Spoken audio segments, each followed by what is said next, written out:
All right. Greetings and welcome back once again. I'm coming to you in a little bit of a different capacity, but same thing in regards to the research. Now, like I like researching history in general, health in general. It's also one of my passions. Hence the Hey Pumpkin Cookbook and other such things, right? And so, one of the things that I find myself doing behind the scenes is helping family and friends in this area of research. And such thing happened to me today, as well as other things on this topic. And I realized that advocacy starts with information. And so I decided, good day, Fever. Welcome to the conversation. I decided to bring something of this nature to the forefront so that I'm not like constantly repeating myself on the same topic, and prayerfully someone in the audience can share as well. Like I'm usually the person there like, Amuna, what do you think about da da da da da? And I look it up. So look, I'm going to share this right now because again, this is not medical advice. This is sharing of medical information from medical papers. And again, you can do with it what you want, but information is power. All right. So, with that said, this particular conversation, because it's one that I was having earlier today offline about fibroids, endometriosis, and breast cancer prevention. Greetings, everybody. So, like I said before, this is a topic, the health topic. Yeah, we're getting there. The same way we're getting at the history, the same way we're getting at the health. Okay. So I wanted to put this up here. I'm going to share with you now some of the resources that I use to gather the data because some of these things, whether it be glaucoma, breast cancer, fibroid, diabetes plagues the community, and more than a lot, it plagues the African American community, right? And fibroids and endometriosis and breast cancer, you will see African American women leading in the polls for these specific ailments. So in this particular case, I don't know where you usually get it. I usually go to the papers. For instance, if you go to Google Scholar, if you have access to certain medical journals, then you will see certain studies and certain papers that you can read to begin to put things together. When you go to your doctor, when you hear a diagnosis, when you know of somebody and you want to be informed, I advise that you inform yourself and avail yourself to all of the information that is out there. So this particular paper I got when I searched in Google Scholar, right? And it went and got me some medical papers. So I'm going to share my screen for the purposes of this conversation. Okay. And as you can see here at the top, I also left the PDF link in the book in the comment section below. Review article: An integrative approach to fibroids, endometriosis, and breast cancer prevention. Some of the information that's floating out in the community, especially with certain gurus, may generally have health value, but may not have the value for the person specifically. And so this is why it's important not to just take general information and just run with it, right? I've known too many people who have lost their lives messing around. Okay. Or just not thoroughly. And I know it can be overwhelming, but please do the research. Do the research, get the important information, and then you have to make decisions and choices for your own life. All right, so this is an integrative approach to fibroids, endometriosis, and breast cancer by Joel M. Evans, MD. Okay, why am I reading this? Just to show, I don't know if this is what people normally do. I'm not going to necessarily WebMD or all of these places, because if you go to the internet and even in these papers, you may have varying views. But just like we do with the research in any other topic, you're going to have to, go through the data. So I'm going to read a little bit. Some of the stuff I already highlighted because I think it has value and importance, because I was actually having this conversation today, and I'm not a doctor, so I wanted to get For the sister, I wanted to get this information, and now I'm just going to share it so that everybody can have the information. All right. What do fibroids, endometriosis, and breast cancer have in common? Estrogen. So you may hear a lot of women say it's estrogen. Blessings to those who have just joined us. It's estrogen. It's estrogen. But why, how, what promotes it, what causes it, what increases it? All of this is important so that you can know, is the behavior that I'm doing, the environment that I'm in, the lack of activity, the excessive, whatever the case may be, is it helping or hurting the cause? Because the issue with some of this stuff is that it starts off slowly, but once it gets to a point that it rapidly builds up, some of the just drink this tea, just drink that, it doesn't work at that point because herbs are not miracle cures, right? It doesn't work at that point. So earlier today, I was talking about cleansing your elimination channels, right?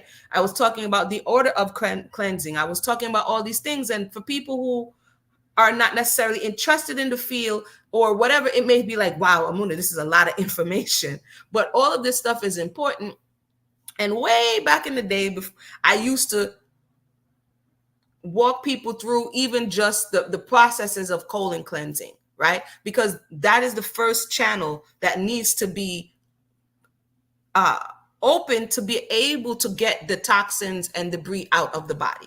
And a lot of times people who are constipated, I'm gonna go a little bit off script here. You're welcome for those who just joined us, who are constipated, women who are constipated, or men who are constipated. Constipation is at times connected with disease manifesting in the body because that elimination channel is not working correctly. So people may be troubled with it for years and not realize until the horse has gone through the gate, until so much things have gone awry in the body that, listen, this thing that I thought was small actually is big. Okay. This hormone, speaking of estrogen, is a contributing factor in the growth of fibroid tumors, endometriosis lesions, and many breast carcinomas, cancers. Okay. In fact, estrogen-sensitive breast cancer are the most common type of breast cancer. So now this particular article is identifying, hold on one second for me. This particular article, again, like I said to somebody, this is not personal. This is just the way I process information. So please take your time and understand that I take this approach with all things, whether it be the medical field, whether it be history, whether it be what somebody telling me a story. That's just how the mind works, right? Hold on there 1 second for me.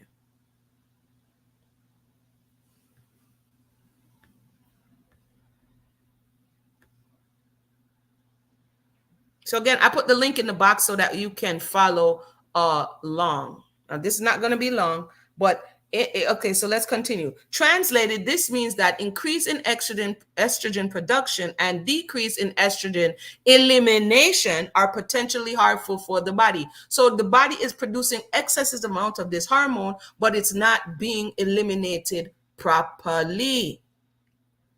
Remember, I talked about elimination channels. The body is a well-oiled machine. The Creator, in His infinite wisdom, designed our body to operate optimally. And then the body also has a design when it is not operating optimally. That's called disease. But disease is an indicator that something in the body, the homeostasis in the body has been interrupted. Now I'm going into this part of the health education and promotion section of Imuna that, you understand, sometimes I have to bring out because sometimes I feel like I'm repeating myself behind the scenes. Okay. It says here, inflammation, a biologic process now implicated as fundamental in many systematic illnesses, also has a role. So some people say their foot swell, them hands swell, this swell, that swell. That's the body's defense mechanism, response to whatever is going on. But sometimes we want to just look at the inflammation as the problem, as opposed to what is causing the body to be inflamed in certain areas. Like somebody wants to say arthritis is the problem, not realizing it's inflammation in the joints, what is causing the arthritis. Anywho, also has a role, as do abnormal blood sugar metabolism. This is exactly what I was speaking to earlier today, is that the blood sugar, insulin resistance, pre-diabetes, the food intake, the environmental factors are all contributing to whatever it and however it manifests in that particular person. Okay, so it's saying blood sugar, abnormal blood sugars, inflammation, and even emotional stress and spiritual uncertainty or discomfort, because those trigger hormone reactions in our body, chemical reactions that also go into this soup of throwing our body off balance. So therefore, the scientific basis for an integrative treatment plan, speaking of integrative treatment plan of what? This is not me saying, this is Joel M. Evans, fibroids, endometriosis, and breast cancer prevention. The doctor is saying this is about integrative medicine, not just like, oh, this is happening, do this is happening, do this. You have to take all of these factors into account before you jump into doing something, because you may be fixing one thing and breaking something else. It says normalizing estrogen production, enhancing estrogen elimination, and decreasing inflammation and diglycemia, and reducing many life stressors. So just by that list alone and that integrative treatment plan, that tells us that we need to look at, and the article is going to go into what causes abnormal estrogen production, what blocks estrogen elimination, what causes the inflammation, and what is causing these stresses in your life, right? So if you reverse engineer what the person is saying needs to happen, then you're then going to understand, okay, what am I doing now in the present, or the person that I love, or the friend, or the family, whoever, what are the behaviors that they're doing in the present that's causing X, Y, and Z? Let's go into fibroids now. Okay. It's giving us the technical term for fibroids, leiomyoma, a word describing benign, smooth muscle tumors. And a lot of women, and it's going to give us the percentage now, are troubled with fibroids. Fibroids cause symptoms such as pelvic pain, abnormal uterine bleeding, and are quite common, affecting 20 to 25% of women of reproductive age. Why? What's going on? What are they eating? What is contributing to it? That's like all of the questions firing in my mind, but we're going to continue. It goes on to say, for unknown reasons, just like all the questions that I just asked, for unknown reasons, okay, I love you too. I love you too, everybody. This is love. This is coming from, you know what I'm saying? I said, let me come on here and just do what I do off camera. Okay. For unknown reasons, they occur more frequently in Black women. That's a study in itself. In fact, by age 50, half of Black women will have fibroids. Do you hear that? 1 in 2? Those statistics are wild, no? 1 in 2 Black women will have fibroids.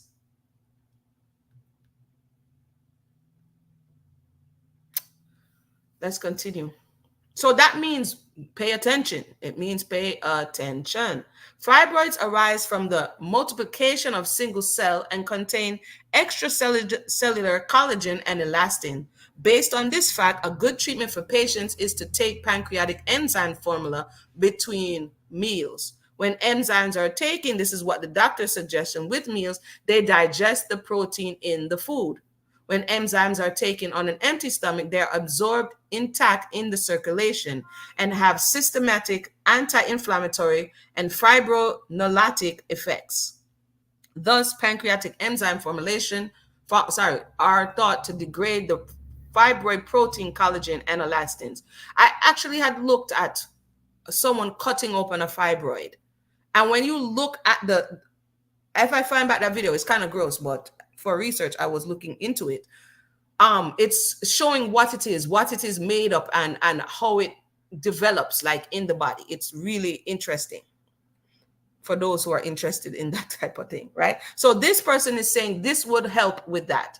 Let me continue here. I'm going to leave it so that you guys can read it if this has value to it. Again, just for context, this particular one was from Integrative Medicine, and it was in October to November of 2008, volume 7, number 5, okay? It says fibroids are hormonally responsive and contain estrogen receptors in high concentrations.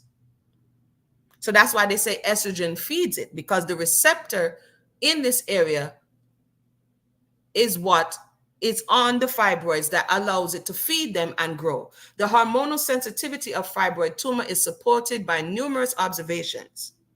Specifically, fibroids are rare before puberty, enlarge during pregnancy, stop growing at menopause, and shrink with administration of medications that can decrease estrogen levels. I'm going to move through this for the sake of time and brevity, but I am going to leave the information here because I'm going to just focus a little on fibroids right now, right? It's told you how they're formed, they're found, and what are some of the surgical solutions that are sometimes given to women who are experiencing them. Whether hysterectomy, whether they're going to remove the fibroid, they have all of these type of solutions for fibroids, right? Let me go ahead and move down here. The stuff that I highlighted. Because fibroids, endometriosis, and breast cancer prevention all involve estrogen, ensuring adequate estrogen elimination is fundamental to an integrative approach to managing them.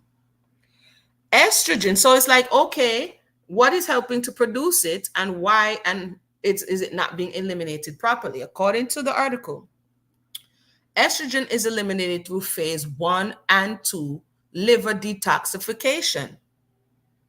Okay. A process by which estrogen is dissolved in bile and excreted into the gut to leave the body via stool. So that means if for a chance, we know the liver detoxifies the blood, right?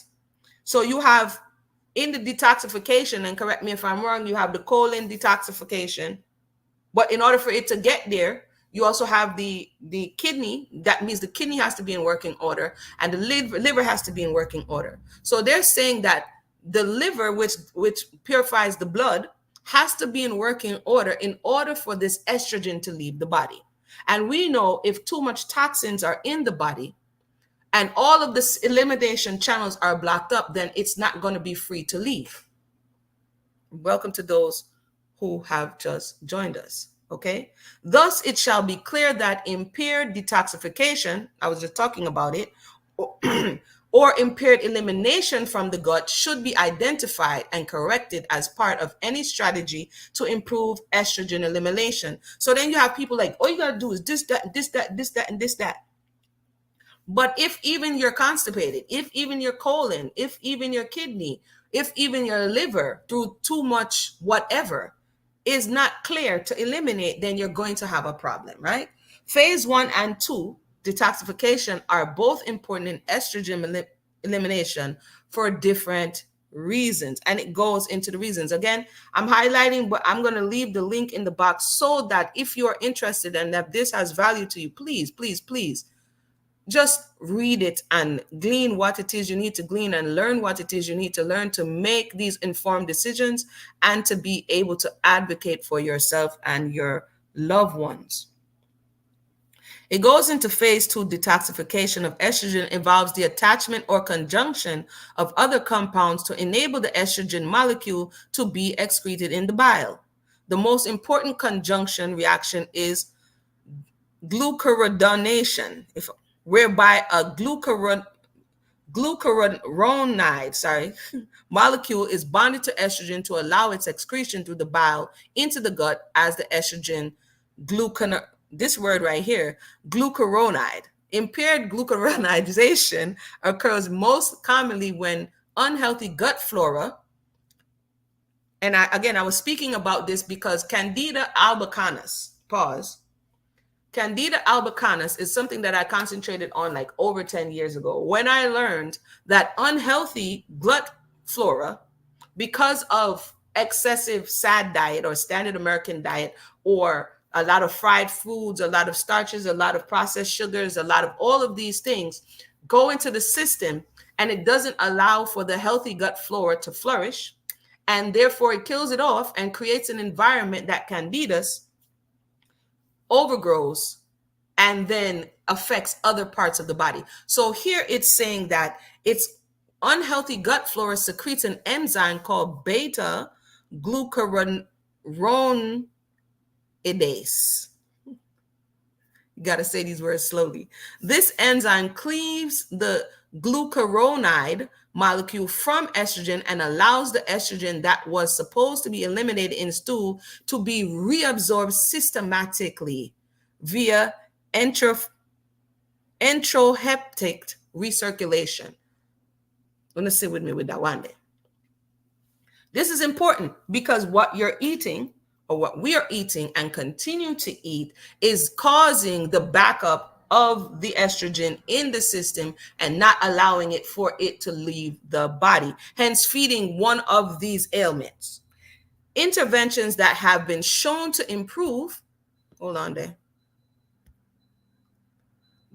and look up this word separately, glucuronidation include a low animal fat diet and supplementation with probiotics, calcium D-glucarate, and as well as other detoxification process that are dependent upon excretion of compounds in stool, the importance of eliminating constipation and ensuring regular bowel movements cannot be overstated. You see how I'm struggling with one and two medical words? Don't let that deter you. Look it up and keep on moving so that when you go to your medical providers, when you go to these people, you go with a little bit more information, because everybody does not know everything, and that includes our medical providers. They're trained in certain areas, and maybe certain specialties one needs to go to a specialist, right? So diet, according to this, is a key component in some of what are experienced in endometriosis, in fibroids, and in breast cancer. And again, like I said, this conversation is important. Many years ago, I used to help mostly women with this conversation that can be squirmy at times, but we overlook the importance of elimination. And in this present society, don't really realize that we're constipated or what it actually looks like, or whether or not the body is actually absorbing the food we intake. All of this is important. And again, when the body is off balance, disease ensues. It says optimizing other facets of detoxification is also important. Any detoxification abnormality detected through laboratory testing should be corrected. And this is where you avail yourself to the diagnostic mechanisms that modern society has so that you can know what your levels are, right? General nutrition recommendation to improve detoxification include consumption of artichoke, broccoli, green tea, garlic. Hold on one second. Pomegranate, shallots, watercress, and as well as adequate protein intake. And it goes on. Again, this is an article that I wanted to share because it's an integrative approach in assessing, as it's saying, estrogen production. This I want to read because I highlighted, because you're like, okay, why do they say welcome and greetings to those who have just joined us? So we looked at the contribution of diet. Let's look at the basic metabolic principles of estrogen production serve as scientific foundation for an integrative treatment plan to normalize production. All estrogen made in the body is produced by the enzyme aromatase. Look it up. These are the things I would look up. And it goes on. Aromatase is present and active in adipose tissue, fat. Therefore, adipose tissue produces estrogen. So they just made a connection. Certain pesticides stimulate aromatase, so environmental toxins. Insulin stimulates aromatase, so insulin resistance, excessive sugar consumption, excessive carb consumption, which all breaks down into sugar, is also a contributing factor. Another contributing factor to what we read before, which is unhealthy gut flora, is excessive amount or copious amount of sugar in whatever forms, be it starches, be it actual sugars, be it foods that contain this content.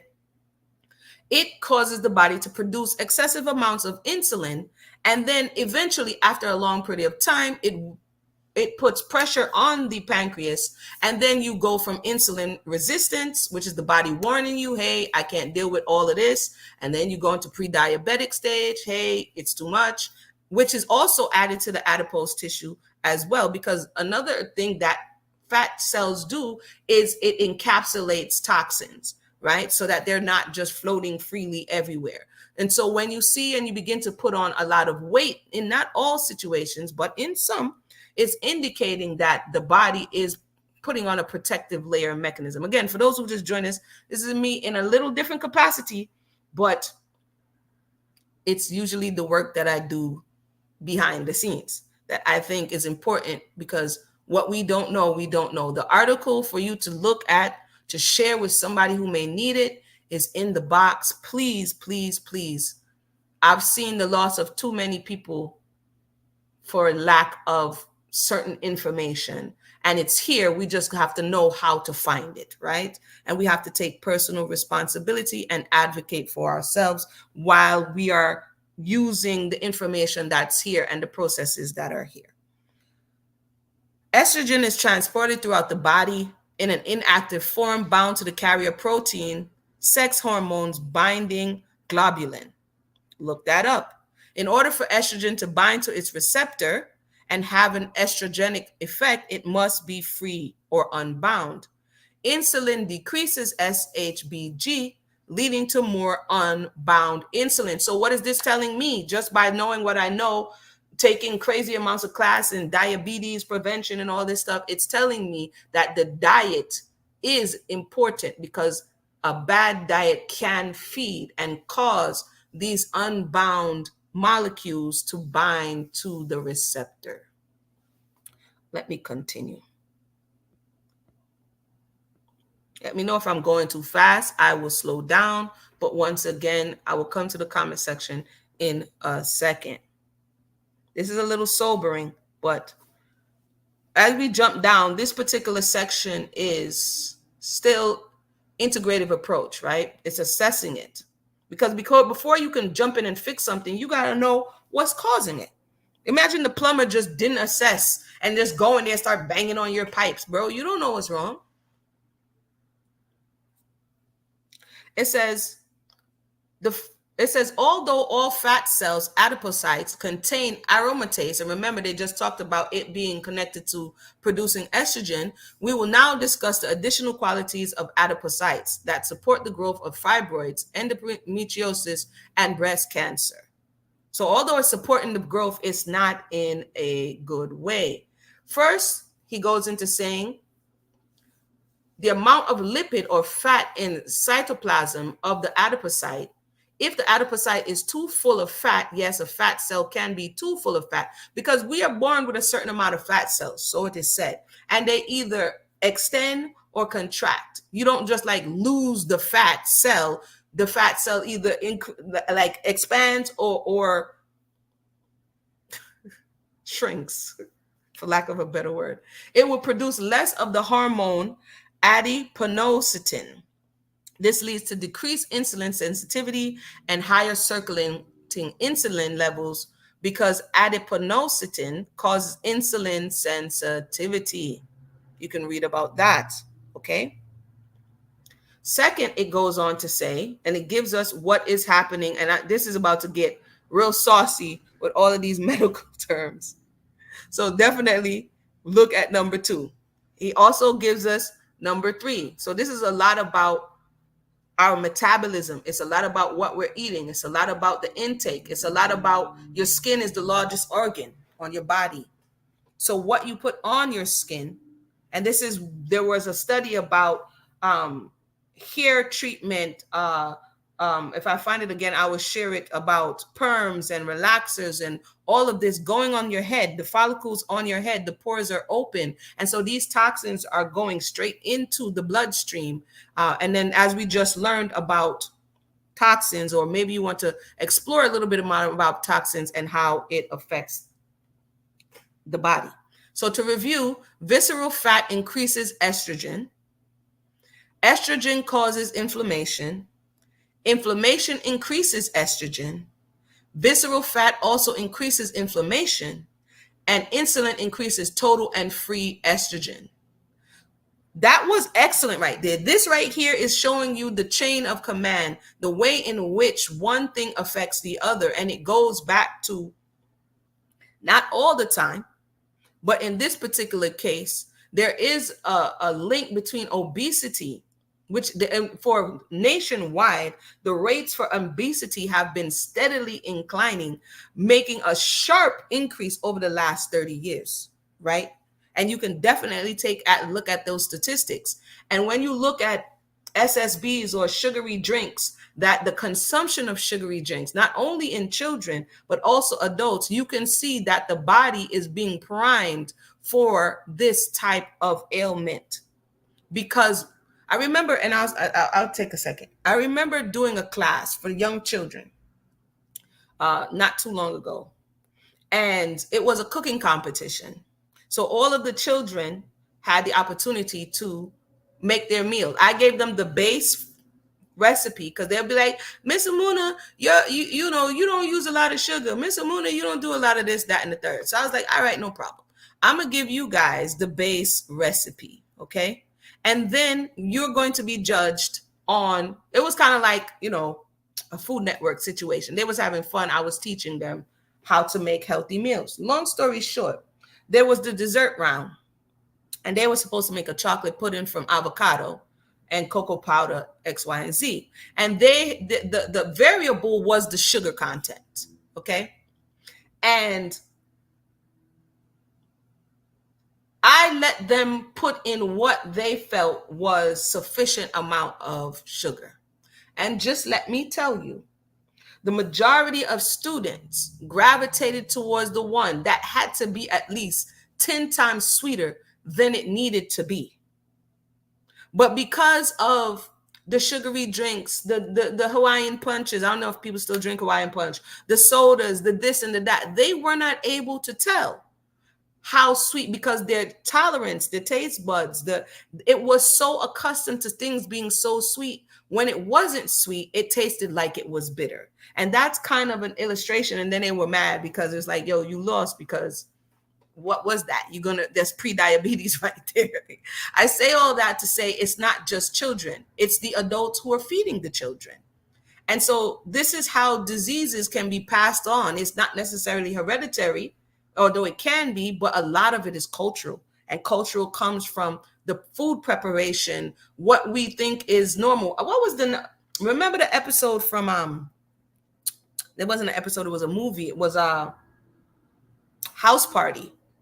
And he walked into the house. This is dating. This is showing Amuna, you a little bit up there. It was House Party, right? And remember when he came into the room and the kitchen, and the guy was making the sugar. He was making Kool-Aid, which, by the way, Kool-Aid, but okay.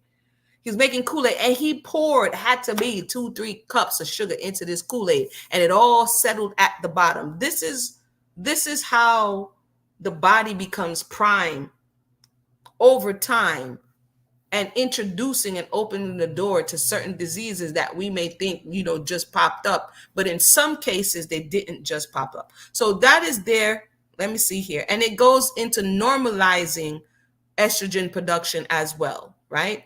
And he gives you what you can do to begin to normalize. Maintain a healthy weight through proper eating.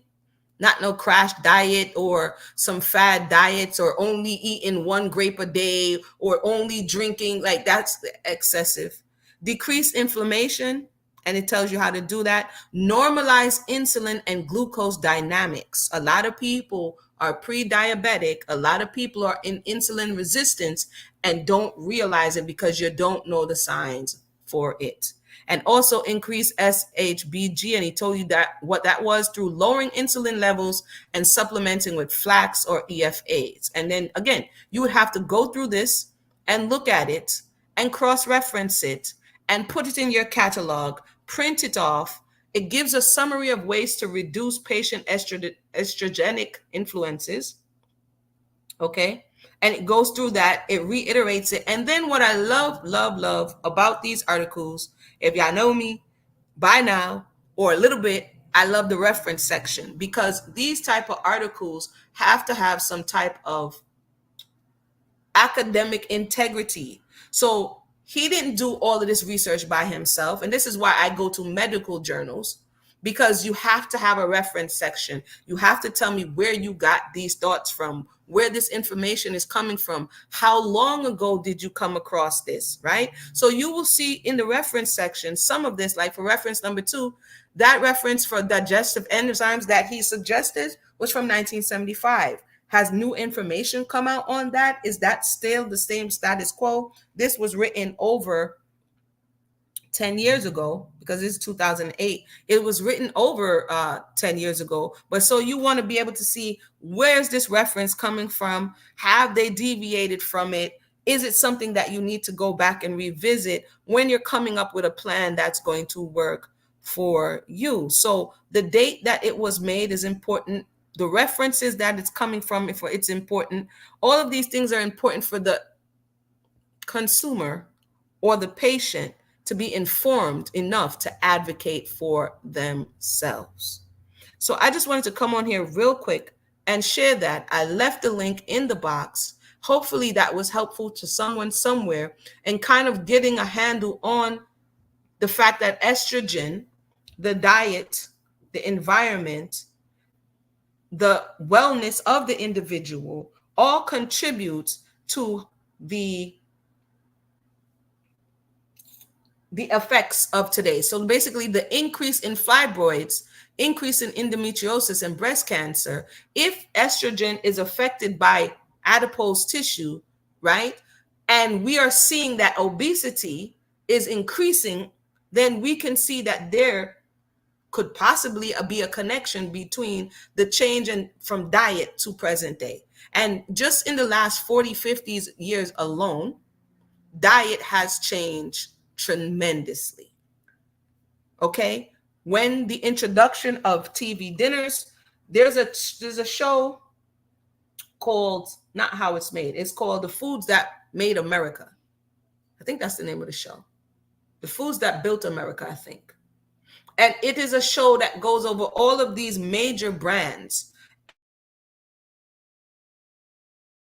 Good watch, because you see when food left the nurturing sphere, when food left the space of the feminine principle or the nurturing principle, was creating food to nourish and sustain the family. Welcome to those who have just joined us. Food left that sphere and it went into the sphere of monetary gain. How much can I make? How cheap can I make it? How many people can I distribute it to? How long can I preserve it? And so when all of these answers, from making food something that is a fundamental right, a fundamental need for humanity, any culture to be, and even just creation, because animals need food, right? And you see the increased sickness in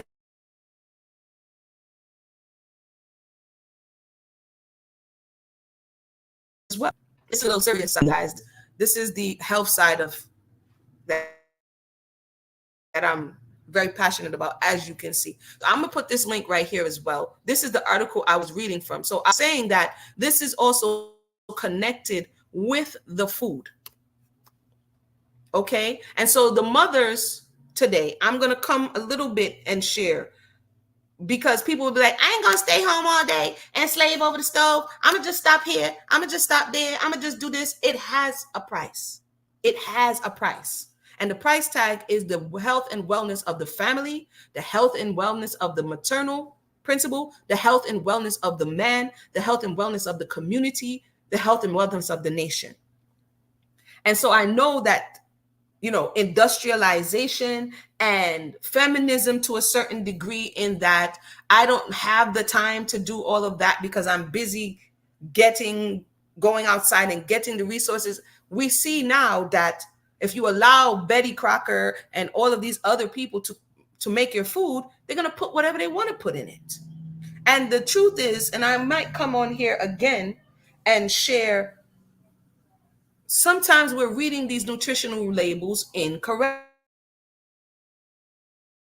A lot of times we're reading these nutritional labels incorrectly. Like, as somebody who was in the food industry, in the food space for many,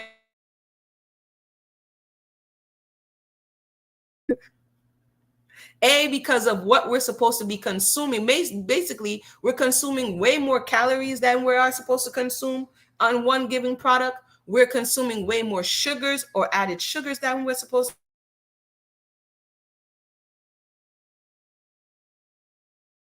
It will have 5 or 6 servings in there, but you're so therefore the what you're looking at on the back of the package is not what the entirety of the package is. So we look, oh, it's only 230 calories. No, my dear, it's about 230 calories, right? Let me it's 230 calories at 6 servings in the bag. That's 1,380 calories that you just ate in that bag. But what a serving size may be is 5 chips. So the deception to the mind, this is why the waistline keeps increasing, because the deception to the mind is that I'm only eating 230 calories, when in reality, you are eating 1,380 calories because you just ate the entire bag. Because it will be a shock to the system. And sometimes they put it as a double panel, but most of the time it's a single panel, and you have to look top left hand side to see servings per bag. I think I actually have. Do I have something that I can illustrate this with? If not, this is one of the things that, I show to children, and how to read the labels. And I know we're not children, but there's a lot of deception, like natural. All of these words are being thrown around today to sell products, organic. And you'll see these words thrown around today, and it's really deception because a lot of this is not regulated. Right. And so again, back to the topic. So when you're consuming and a lot of it comes in the pre-packaged foods. So when trying to get a handle on some of this, one has to go back to preparing the food from source to the best of your abilities, because staying away from the pre-packaged food is just cutting out all the madness altogether. Let me come to the comment section. I'm going to put the link in the box. Let me know if this was helpful for you. Hopefully it is for someone, because I'm tired of seeing it. And I've seen too much be trying to be done too late, and something when it's too when the horse done gone through the gate already and is way down the lane, it's more difficult to bring it back than it is to realize, you know what, I have to turn this around now. So my prayer is that this gets someone who needed to hear it. The information is in the box. Read the PDF. Avail yourself to the information that is here, just beyond just some of this confusing pop literature where it's like they just want to fill up their blog. I'm talking about going to the studies and trying to really dig into what your possible situation may be. Like, I have had to be my own advocate for many, many, many, many, many, many years, from childbirth to treatment plans, because I realized if I don't speak up for myself and become educated, because if you're not educated, then you're going to be easily manipulated. And I found that going into certain spaces, the hope is that you're just going to arrest your knowledge and development and just be scared into doing things that later on you may regret. So it's important to advocate for yourself, and be proactive with your own health and wellness. Let me come back to these comment section. I'm gonna come off my soapbox now, because this is near and dear to me. And yeah. You're welcome, Libertad. I need to get a little bit back into, not to say that history is not important, but history and health are interconnected in my view, right? We definitely have to discuss this. Nini says that she started menstruating at 9, and the doctors say you're estrogen dominant. If you look at the foods, because of and we just read a little bit of the article, some of the pesticides, some of the antibiotics, some of the things that are given to the animals and put on the crops are consumed by the people. And so when young girls eat these things, then they get developed beyond their time. Like for instance, the things that they give to chickens to quicken them, to make sure that they come to maturity quicker than normal. When the young girl consumes that, it also has a similar effect on her body. And so you may look at a young girl and say, boy, that young girl that fast ripey, or the young guy is like, I didn't know she was 12, because the body has developed way beyond that of a 12-year-old. So you look at the natural development from yesteryear and to today, totally different. And it has to do with the foods that are being consumed, the fast foods, all of these things of this nature are being consumed in copious amounts, right? And the parents are even unknowingly giving it to the children, which is causing the problem. Michelle says, be careful with the energy drinks. I also agree. They are very dangerous. The amount of caffeine that are in these energy drinks are causing heart issues. There was a man who, I saw the article, who there was and I don't want somebody to be like, oh, there was a new drink at Panera Bread. Speaking of the energy drinks, right?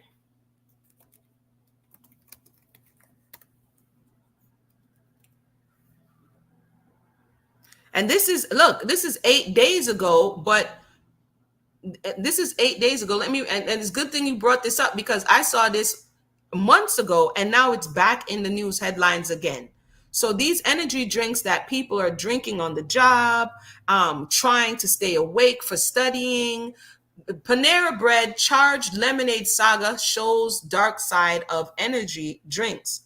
Panera to stop serving controversial charged lemonade after, because someone dies from drinking. Panera dumps high caffeine lemonade drinks after wrongful death suits. That means it's not more than one suit. 4 times the amount of caffeine that is supposed to be for consumption were in these energy drinks. And one man drank like 2 or 3 of them in one sitting, and he ends up dying. Okay? So these energy drinks are not something. Even the other one, I forgot what the name of it is. Be very mindful with these things. This is a college student, a young girl who dies, 21-year-old, after drinking from this drink. Another man, 46-year-old, he drank 3 of them. See it? He had cardiac arrest after consuming 3 Panera charged lemonade drinks. The amount of caffeine, when you looked at the amount of caffeine, and at first when this was brought up, they were saying, oh, there's nothing wrong with it, we're not going to change. But when them suits came out, this is what I'm talking. When them suits came out, they changed up real quick. They changed up real quick, because at first they was like, oh, they have a choice, this, that, and the third, we ain't do nothing, all this other stuff, right? So what I'm saying is that some of the things here, let's look really quickly. This is why I'm saying being conscious, and I thank you, Jay Michelle, for bringing it up. Being conscious of what we're consuming. We can't force people, but we can also be proactive. So one of these drinks have 260 milligrams of caffeine, right? Look at the calories. Look what they put. Plant-based. That's the new trigger word. Clean caffeine. Powered by guarana and green coffee extract. 530 calories is in 30 fluid ounces with 389 milligrams of caffeine. Now, if you do a quick search of how much caffeine, right, is too much, I don't get the milligram because I looked it up when I first. They claim that up to 400 milligrams of caffeine a day appears to be safe. Claim up to 400 milligrams of caffeine. That's what they claim. That's way crazy. But this particular drink Has how many? 389. That means one of these drinks is equal to 4 cups of coffee. One of the, and that's when the New York comes in. Hold on, let me not say coffee like that. One of these drinks equals to 4 cups of coffee. Coffee. You could, the New York comes out when you say coffee, or if I got chat in a pot, a coffee. Okay, one of these drinks, because that coffee was kind of hard. One of these drinks is 4 cups of coffee.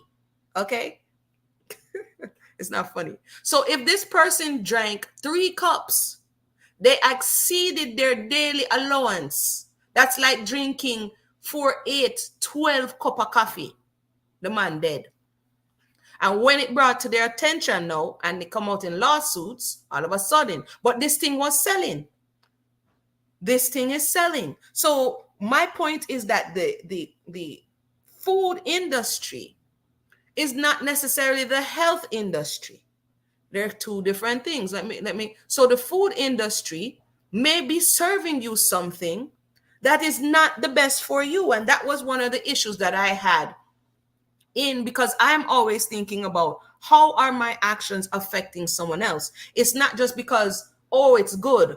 But if I'm making juice, how much juice am I putting on in here? Is this beyond the amount of daily allowance? Some people will say, Amuna, you're sorrow now having a lot of sugar. Dear, I am not helping your diabetic situation.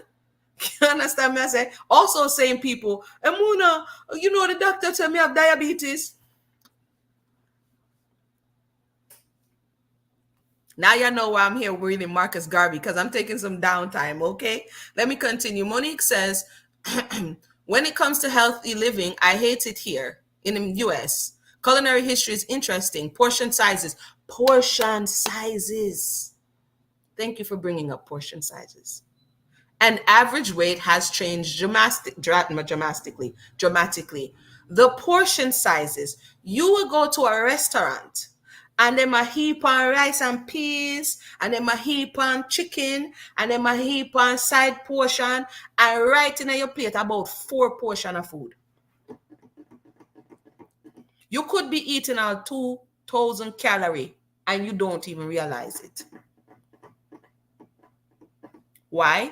Because as Monique just shared, the portion size is out of whack. And once the portion size went out of whack, so did the waistline. Because if you look at, I tell you, that's a good documentary to take a look at. You look at what the food industry became, it deviated from nourishment and became commercialized for mass production.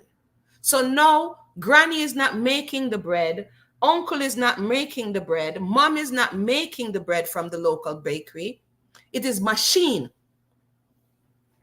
making the bread.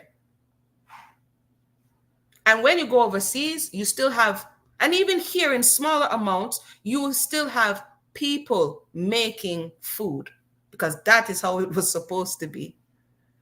Monique says a good book is Culinary History of Atlanta. So definitely check that out if you are interested. So I'm going to come off of my soapbox. As you can tell, I'm passionate about this. I am revisiting a lot of information in this realm. I'm not just popping up and like, oh, I'm not interested. I'm literally revisiting and pursuing higher education in this realm of health education and promotion, because I think that without it, how can we move forward if we don't have our health and strength?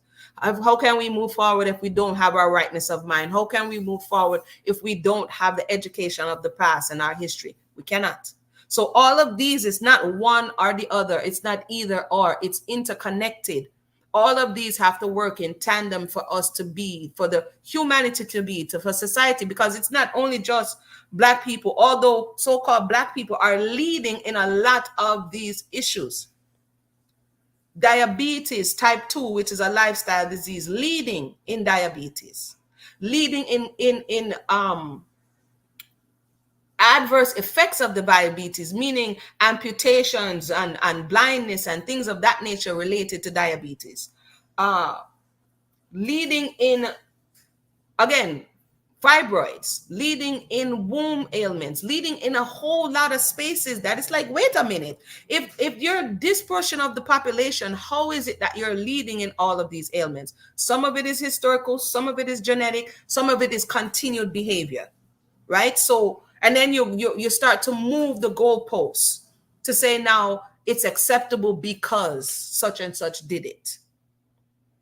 So if anything you could take away from this and the article that I shared before those came in, read your labels, take a look at the sugar consumption, understand how sugar breaks down into the body, understand how not only just sugar breaks down into the body, but carbs break down into the body. All of these things break down into different types of glucose into the body.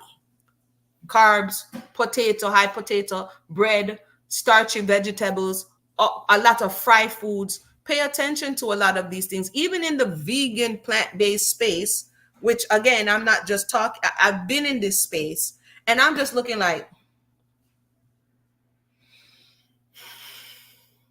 because what people are looking at is, I'm not eating an animal, but all you're doing is wholesale bringing all of the bad behavior from here to here. And people don't necessarily become vegetarian, they become carbitarian. You consume now because now there's an empty void you're trying to fill, and so you just stuff it with carbs. That not gonna work neither, because you're gonna make yourself insulin resistant. Your body cannot manage all of that you're trying to do to recreate certain things. Some of these prepackaged burgers, actually, there is a test that I did against a burger that I developed and a lot of the other burgers that's on the market. Maybe I begin to share some of those things. And let me just tell you, I've never bought them until I did those tests. And hey, the smell alone, you can smell the chemicals in the food. Some of them I didn't even taste because I didn't even know what it was made of. I'm gonna keep it a buck.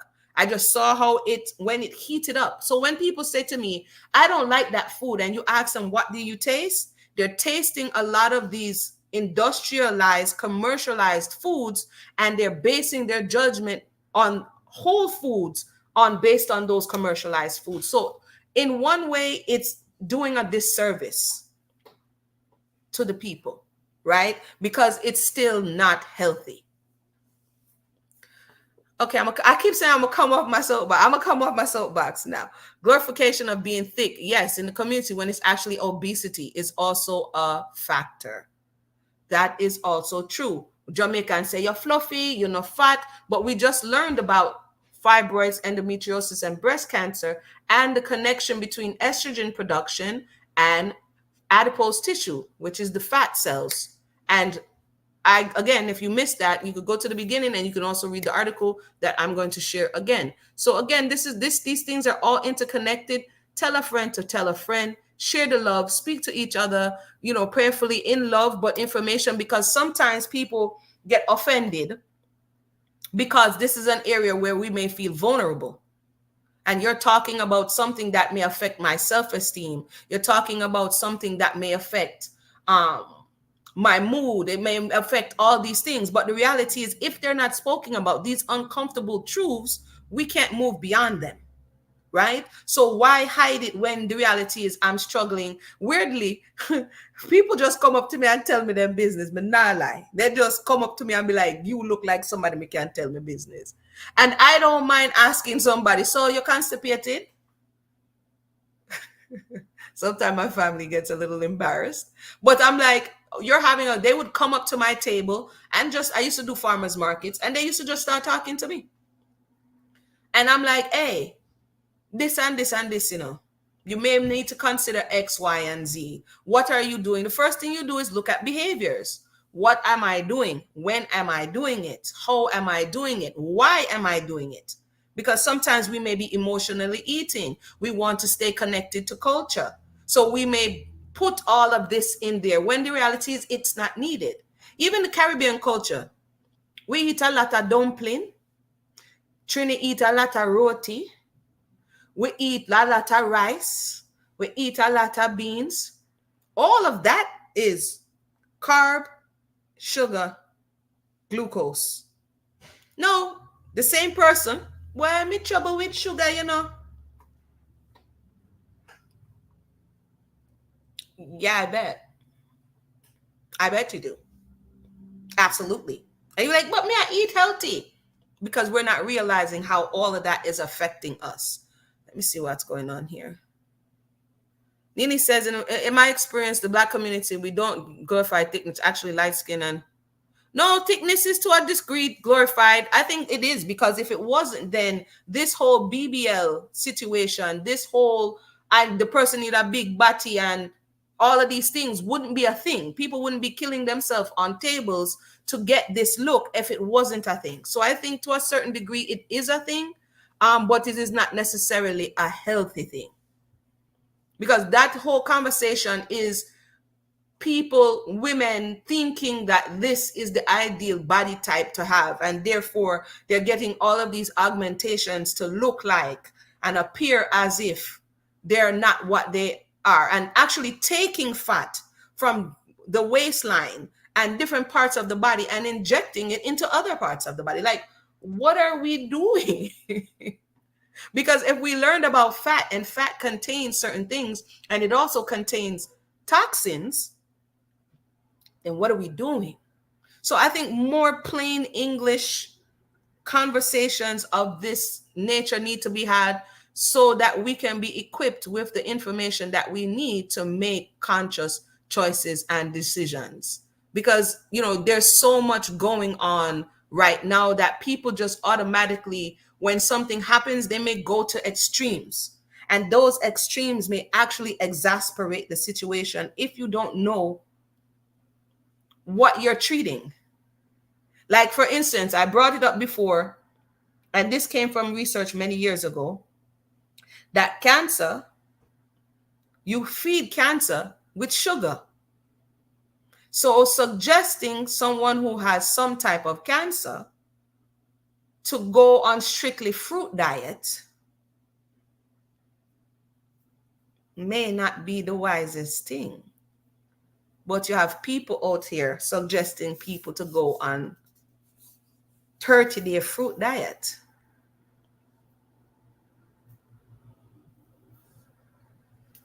I'm not a doctor. I'm an advocate for education. Anywho,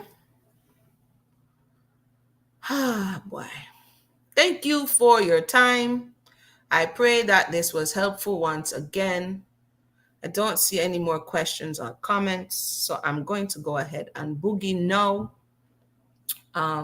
If you have any questions, feel free to leave it under this video.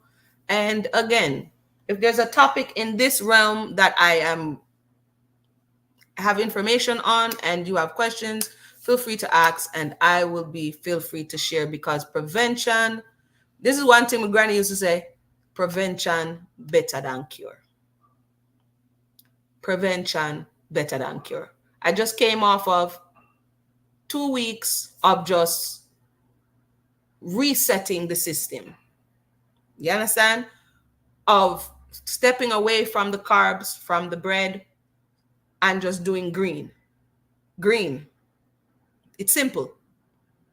Your kales, your lettuce, your avocado because of the healthy fats, the you know, your cabbage, your onion, your garlic, your tea. Just take a break. Nothing crazy, but just something that's giving your body. If you're taking in too much insulin, and maybe we'll come on and talk about the symptoms of insulin resistance, which people sometimes don't realize that's what you're suffering. The lethargy, the other, the brain fog, the other things. Your body is like, hey, you doing too much, I can't manage. Right? And you're like, boy, I don't know, what's going on with me. Your body is giving you signs, but you don't know to read them.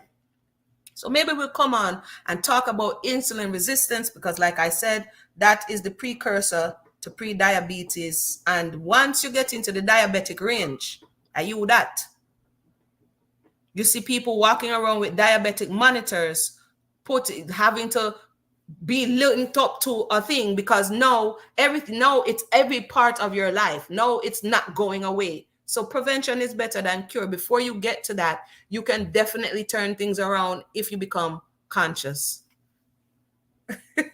Queenie says it's your beautiful intellectual face that draws people to you. Thank you so much.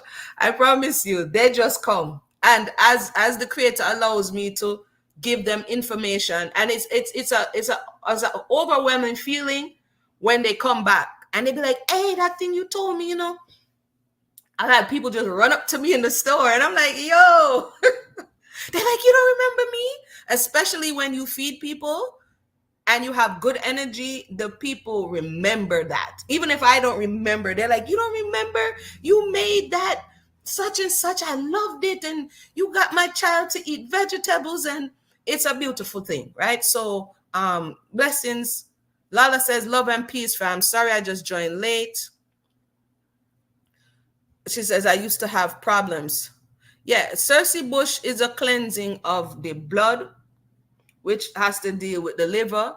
You know, sometimes we stepped away from, even people from the Caribbean, even people from different countries, you stepped away from the remedies. And because you became acculturated when coming to another culture and picking up more, there was some statistics that people coming from other cultures who have their remedies, their cultural remedies, when they come here and become westernized in the space of 3 years, their BMI, their body mass index increased greatly, because now you begin to eat the things that are customary as American as apple pie, right? So you begin to eat the McDonald's and the excessive amount of pizza and the excessive amount of junk food. And what does that do? You begin to step away from the cultural norms that kind of kept things in balance. And now all of these diseases that did not necessarily occur in the numbers that they do here, now that you become to predisposed to these diseases. Jasmine says, "I was off bread 6 months last year. I regret eating the fish sandwich. They got me back on it. Currently," oh wow.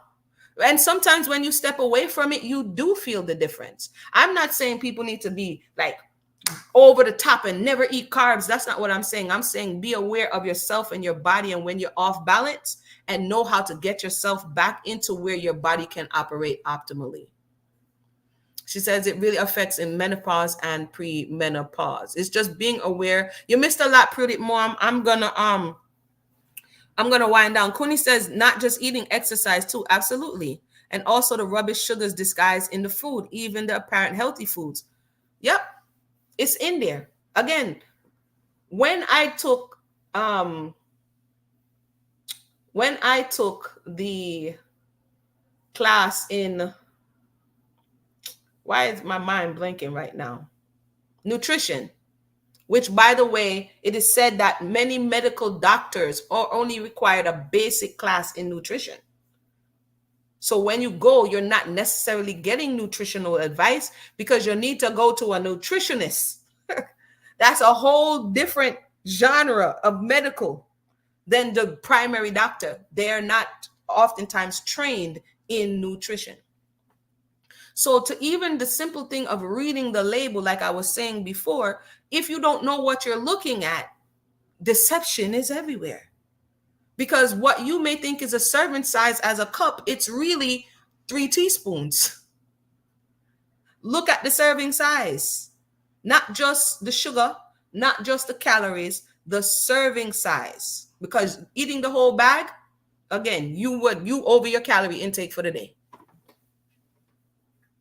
Prudent Mom said, "I saw the title." Okay, let me just recap for those who and that's the thing, the level of fibroids. She's saying, and I have fibroids. Most women in my family have to get a hysterectomy. And that's what a lot of the solution for many, the doctors are suggesting, younger and younger women getting hysterectomy. So I've put a link in the box. I went over some of the things in the article. I'll put the link again for the article so you can read over it. The article goes into estrogen, the effects of estrogen on adipose tissue and its relationship to endometriosis, fibroids, and breast cancer. It is a integrative medicine article, and I'm just talking about advocating. I'm talking about doing extensive research so that you can have the information that you need to to deal with whatever your specific situation may be. Yep. Yeah. The carbs, oh, that's great. Put it, mom says she lost 35 pounds and my fibers are still there, but you feel all right. What do I eat? I eat a lot, and that's why I eat. Let me tell you what I'm gonna eat. I'm gonna eat the same thing I ate a few days ago, which was the kale salad. Hold on, you guys, hold on 1 second. I'm gonna give you some examples of some of the stuff I eat. Hold on 1 second.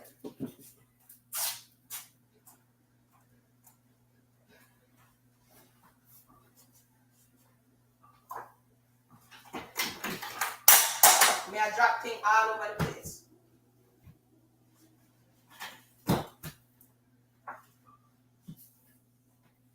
When I say that I like collecting and reading and cross-referencing information, before we get to, I just want to share some of, anytime I go and see these books, I like to see what people suggest. I like to see what different things. So I'm just going to give you a little quick flash of some of the things, and then I collect recipes and then prove on recipes of my own and incorporate the knowledge that I know. I'm just going to give y'all some quick of all of the different things. I know it can be confusing out here. One diet. Next, them have a next diet. The diabetes detour diet. Bob's Green Best Life diet. Next book, Wheat Belly. The Fat Flush Cookbook. I don't know why I'm going to go on. Eat right for your inflammation type. Remember, we were just reading about inflammation. So in parts, not anyone to me, and I have more. Tell me, them say, mommy, no more book. You can't buy no more book. What's wrong with you? But what I like to do is cross-referencing whatever it is that I'm doing. This Wheat Belly, there's value to it, and it's talking about the insulin resistance that builds up because of too much, not only just too much wheat, but what wheat ultimately, not just only wheat, but in this particular one, it's talking about the wheat. So what I do is sometimes you get off course, but I make my food from scratch. I teach my young ones how to make bread from scratch, how to make your food from scratch. Just take the time to make the food. So I eat, but I make the food that I eat. For 90% of the food that I eat, me are gonna make it. Today we are gonna make some 13 bean soup, and you steam the bean, you cook down the bean, you put little coconut milk, you season it, you eat it, right? So staying away from a lot of prepackaged foods automatically is gonna help. Then I get helpful books of other people. This one is called Taste of Life. It's a brother named Supreme Understanding who did write it. And then he has all type of recipes from all around the world that may be plant-based. And so I go through the book and say, hey, what do we want to try today? So I kind of make it a culinary adventure and, make it, because cooking together connects people. Cooking is the foundation. Food is the foundation of culture. So I make it a thing that it's an enjoyable experience. So the things that we're trying, we can tweak. And so I eat different things, is what I'm saying. And this is the Hey Pumpkin Cookbook. I'm going to share some recipes from this, because with this, I was attempting to incorporate something that is healthy, but in the form that it usually is, with just the pumpkin seeds. A lot of people may not be able to maintain it in their diet for a long period of time. So I literally I bought like bulk pumpkin, right? Like a lot. And I went through like 2 months worth of going through recipes, proofing recipes, trying them again, perfecting recipes. And so I eat what I produce to the most part. And yeah, can it be better? Sometime, like, so for instance, I don't eat out a lot. There's a count on my hand the amount of places I eat because I really, me no know where not putting my food. So yeah. So that's that. Buana says 1 meal a day is my thing. Yeah, so some people do OMAD, which is 1 meal a day. And what that does is it helps with the insulin, right? There's a window of when you eat, and then after that window closes, you don't eat. And to um that helps with the levels throughout the day. So some people do that as well. Sugar is crack. Sugar is highly addictive. Sugar is highly addictive. Highly addictive. Especially, well, sugar in general, but especially white sugar. I remember I brought the youth them. There's a picture I think I put up here of showing the youth them cane sugar. And they was like, Miss, what's that? Because it's like foreign. Why is it brown? I was like, it's less processed sugar. So it also takes education as well. Cheaper is not always better because we pay for it in the end. And that's what I'm saying. There's some people among us that have information, but all of the information that we're getting, wherever the source is, do your own research. Because I remember Dr. Sabies, he had a lot of good points, and in some points, Dr. Sabies went left. Same with other people. They may be doing what works for them, but what works for one may not work for all. What works for one may not work for all. Okay. I showed all of these books to show there's a diet for every single thing. And what works in a momentary time may not work for a long period of time. So that's why I'm not saying, oh, never eat carbs, because your brain's preferable source of energy is glucose. So the Atkins diet, South Beach diet, this, that, the body runs off of glucose. It's the excessive amounts of glucose that throws your body off. The preferred source of energy is glucose when it's broken down. So to say that never eat sugar or in any form, its natural form, is not necessarily, and you could check what it is that I'm saying, it's not necessarily the wisest thing to do either.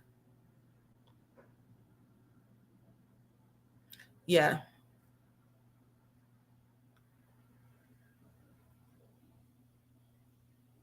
It all depends. Sometimes we're being overfed. Sometimes we're being overfed. We're eating because we're accustomed to eating and not necessarily because we're hungry. And so that is also something you just have to know you and kind of like observe yourself at first. You know, you have to observe yourself at some. Amy says, I'm a visual learner. Can you consider making a video and show us how to make a recipe? Yes, I actually said I was going to do that. I used to do that a lot. And then I may have some videos. If not, I'll do some videos again.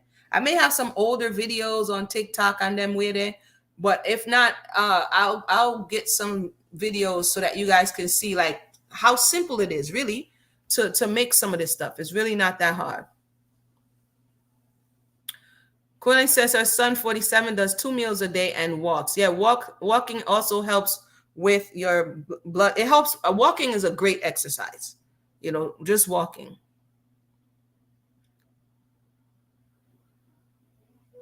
Yep, the processed sugars. They'll get you. They'll get you. So the diets, what happened is that, like I said, all of these, and there are more, as we know, but what they do is sometimes they're so restrictive that you yo-yo right out of them. Like I'm doing it, and then boomerang right out of it. And then you get discouraged, and then you'd fall off the wagon, and then it's this cycle, right? So you really need to find something that works and that's going to be able to work long term.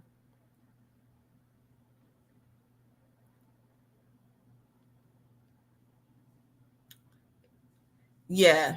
So with that said, everyone, thank you for tuning in. I'll give you guys a few videos and then I'll talk about it and play it while I'm going over the recipe. If you enjoy this little health session, feel free to let me know, because this is the other part of what it is that I do. I do it more in person or behind the scenes, but I think it is of utmost importance to know. Actually, wait, I think I have a treat for you guys.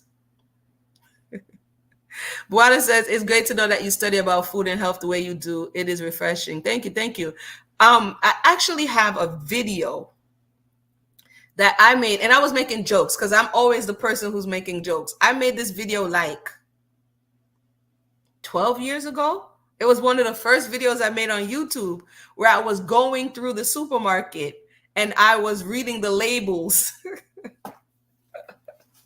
and I was making jokes at the supermarket, but I was going through because when we go to the supermarket, our cart is mostly fresh things.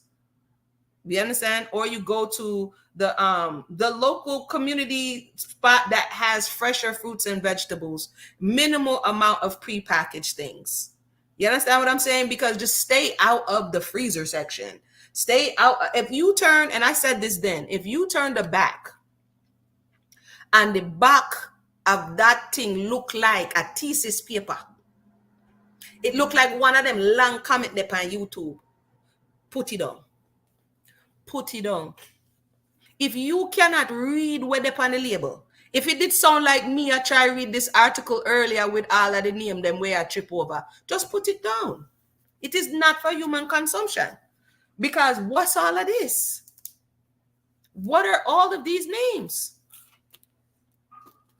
Right, Buana, do you guys have a farmer's market? Look up the farmer's markets. Look up the local places that have like cultural places, will have like Korean places, Hispanic places, depending on where you live. Farmers markets, they're on certain days of the week, Thursdays or whenever they are. Go out there. Go out to the farmers market. Look up in your town and see if, like, today was peach picking, and last year we went, and today I didn't have an opportunity to go. But there's a local farm, and they said the peach sweet, sweet. Like no peach ever eat a store. So some of the places here, they'll have where you pick, right? So you can pay for a pound, however much a pound, and you pick. And man, the peach them did so sweet because it was grown naturally. So look in your environment, look in your neighborhood, start a little garden, do something that's going to help you put yourself in contact with the earth, with the soil, so that you can reconnect. Because what happens is we're disconnected. We're disconnected. We're getting all of our food out of a box, out of plastic. And we don't know what to do with real Caribbean markets, African markets, exactly. We don't know what to do with real food. I have a part where I said to the children in class when I do it, do you know what this is? And sometimes the children look at me like, and they're naming like, and it's children. So, I'm like, wow, we need to do better. This is my spot right here. We need to do better, right? As you can see, I'm passionate about it, because without this component, then you're worrying about healthcare, and you're worrying about wellness, and you're worrying about sickness, and you're worrying about all these things that we could really do something about. And it really starts with the children. They ask me how you get your children to eat vegetables. I said, because them see me eat vegetable. That simple. Them see me eat vegetable. If I am not eating the vegetable and I'm telling my child, eat the Brussels sprout, and I am eating a Big Mac, they're going to want to eat the Big Mac. So the children mirror, the young ones mirror what they see you do. Jasmine said, you go to the peach farm? Yeah, man, the peach, them sweet. Anyway, everybody, like like Kwani said, I've been trying to come off the session at what time now? 5:46. I'm going to go make this kale salad and do my thing. And I pray everybody, and put back them book, yeah. Pray everybody has a blessed day. And as we continue to learn and continue to grow, we implement the things that we learn little, so that we can make ourselves get in a better position to be here for those who are coming behind us. All right. So with that said, I want to thank everybody for tuning in.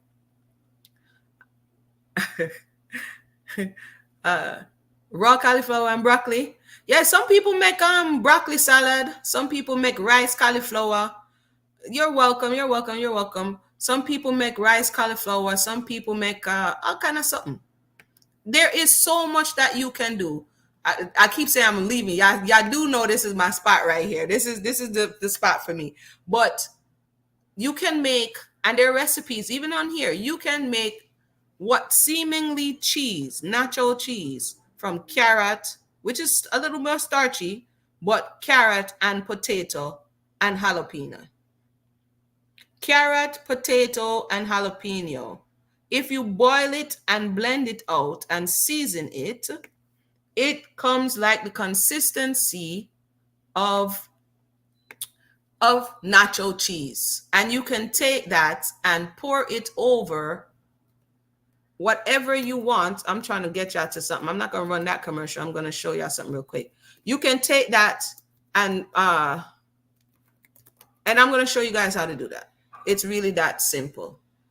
So for the commercial for today, what I said I was going to make for a commercial for, but I don't have no time right now.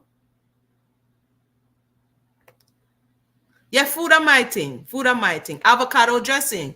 Like I said, I was in the space for like 7 years.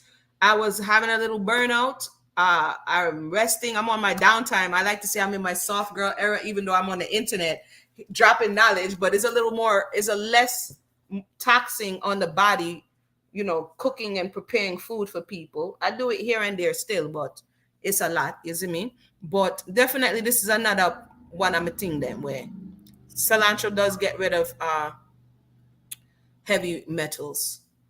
So, but when you're getting rid of the heavy metals, again, you need to make sure that your other elimination channels are clear, because like your liver that purifies your blood. So when you're purifying it, you want to make sure that it doesn't, just like the estrogen that we read about needs to find passage to get out the body, heavy metals also needs to have passage to get out the body. So you need to make sure your other elimination channels are clear. There's a order to cleansing.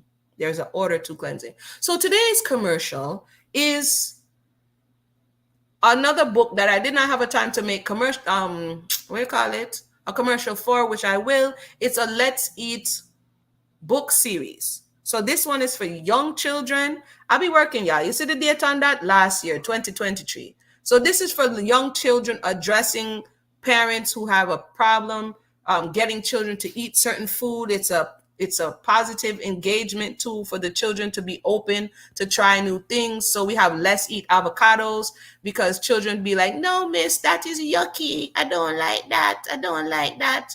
And I'd be like, oh, we're going to try it today. So when I involve them in preparing it, they're willing to taste it. Me get pitney finyam, all kind of something. Let's Eat Carrots. And in the back, there are pictures. You have activities, you have recipes, you have reading for young children. Let's Eat Beets. Beets is another one that sometimes is a hit or miss. So there's some recipes for that as well. Let's Eat Tomatoes. Funny enough, some like it, some don't. And I think the last one is Let's Eat Bananas, right? For your potassium. And again, it goes into giving them information on the health side of it, as well as making it fun. So if you want to support, or you have young children, or you have children who can benefit, it creates a perfect opportunity to sit down, read with the children, engage them in the kitchen, let them cook. Children like to cook. Trust me, they love it. But if you don't engage them, then they're not going to want to share in it. So let them help, let them create, and they will be more willing to try that which you are preparing, instead of seafood, yeah, nyam it. Who wants to eat that? You know, you cooking the food all mad, eat this. Nobody want to eat that. But if you bring them in and let them help and do all of these things, they feel connected, and therefore they're more inclined to try. So with that said, yes, I need to promote these books. Thank you, Boana. I'm telling myself I'm going to make the commercial, so that I could promote the books. Okay. I have, yes, that's no excuses. I'm going to do it. So with that said, everybody have a blessed day. True, this time. I'm going to go ahead and boogie and leave your comments in the section below. All right. One.